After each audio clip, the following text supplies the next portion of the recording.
ವೀಕ್ಷಕರೇ, ಅರುಣಾಂಬ ಕ್ರಿಯೇಷನ್ಸ್ಗೆ ಸ್ವಾಗತ. Proso millet ಅಂತ, ಇದನ್ನು ಬಿಳಿ ರಾಗಿ ಅಂತಲೂ ಅಂತಾರೆ. ಇದರಲ್ಲಿ ನಾವು ಹೇಗೆ ಆಹಾರವನ್ನು ತಯಾರಿಸಬೇಕು ಅನ್ನೋದನ್ನು ನೋಡ್ಕೊಳ್ಳೋಣ ಬನ್ನಿ. ಮೊದಲಿಗೆ ಒಗ್ಗರಣೆಗೆ ಎಣ್ಣೆ ಹಾಕ್ತಾಯಿದ್ದೀನಿ. ಇದಕ್ಕೆ ಸಾಸಿವೆ, ಜೀರಿಗೆ, ಕಡಲೆಬೇಳೆ, ಉದ್ದಿನಬೇಳೆ ಇಷ್ಟನ್ನು ನಾನು ಒಗ್ಗರಣೆಗೆ ಹಾಕ್ಕೊಳ್ತಾ ಇದ್ದೀನಿ.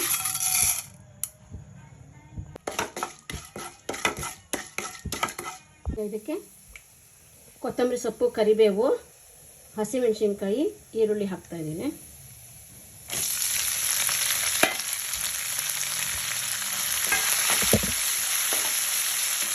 ಹೆಚ್ಚಿಟ್ಕೊಂಡಿರೋಂತಹ ತರಕಾರಿಗಳೆಲ್ಲ ಹಾಕ್ತಾಯಿದ್ದೀನಿ. ಹುರುಳಿಕಾಯಿ, ಕ್ಯಾಪ್ಸಿಕಮ್ಮು, ಬದನೆಕಾಯಿ, ಆಲೂಗಡ್ಡೆ, ನುಗ್ಗೆ ಸೊಪ್ಪು, ಜೋಳ, ಸ್ವೀಟ್ ಕಾರ್ನು ಮತ್ತು ಟೊಮೆಟೊ ಇಷ್ಟು ಹಾಕ್ತಾಯಿದ್ದೀನಿ.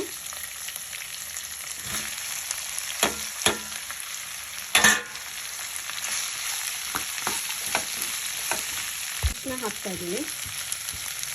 ಫಸ್ಟು ಉಪ್ಪು ಹಾಕ್ತಾಯಿದ್ದೀನಿ.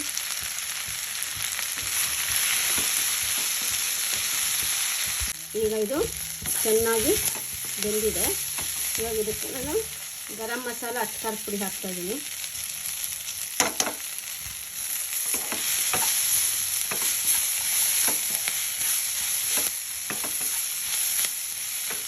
ನಾನು ಪ್ರೋಸೋ ಮಿಲೆಟ್ ಹಾಕ್ತಾಯಿದ್ದೀನಿ, ಅಥವಾ ಬಿಳಿ ರಾಗಿ ಅಂತಾರೆ ನೋಡಿ. Proso millet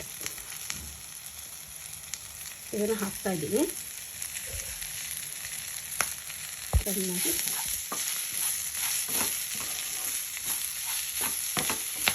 ಬೆರೆಸ್ಕೊಬೇಕಿದೆ. ನೀರು ಹಾಕ್ಕೊಂಡು ಇದಕ್ಕೆ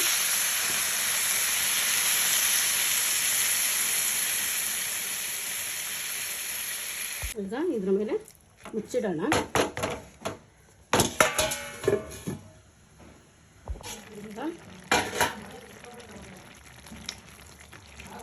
ನೋಡಿ, ಈಗ ಇದಕ್ಕೊಂದು ಸ್ವಲ್ಪ ರವೆ ಹಾಕೋಣ. ಹುರಿದಿರುವಂತಹ ಉಪ್ಪಿಟ್ಟಿನ ರವೆ ಹಾಕೋಣ.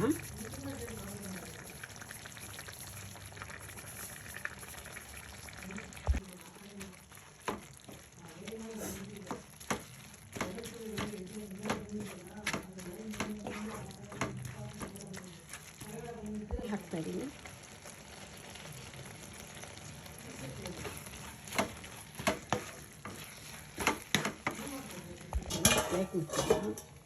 ಸ್ಟವ್ ಆಫ್ ಮಾಡೋಣ. ಈ ಪ್ಲೇಟ್ ಹಾಕಿದ್ದೀನಿ. ಮಿಲ್ಲೆಟ್ಟು ರೆಡಿಯಾಗಿದೆ.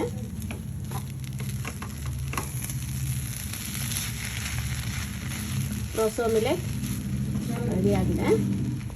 ಪ್ರೋಸೋ ಮಿಲೆಟ್ಟು ರೆಡಿಯಾಗಿದೆ. ಮಾಡ್ಕೊಳ್ಳಿ, ತಿನ್ಕೊಳ್ಳಿ. ಲೈಕ್, ಕಮೆಂಟು, ಶೇರು, ಸಬ್ಸ್ಕ್ರೈಬ್ ಮಾಡಿಬಿಡಿ. ಹಾಗೆಯೇ ಮುಂದಿನ ವಿಡಿಯೋದಲ್ಲಿ ಭೇಟಿಯಾಗೋಣ. ಅಲ್ಲಿಯವರೆಗೂ ನಮಸ್ಕಾರಗಳು.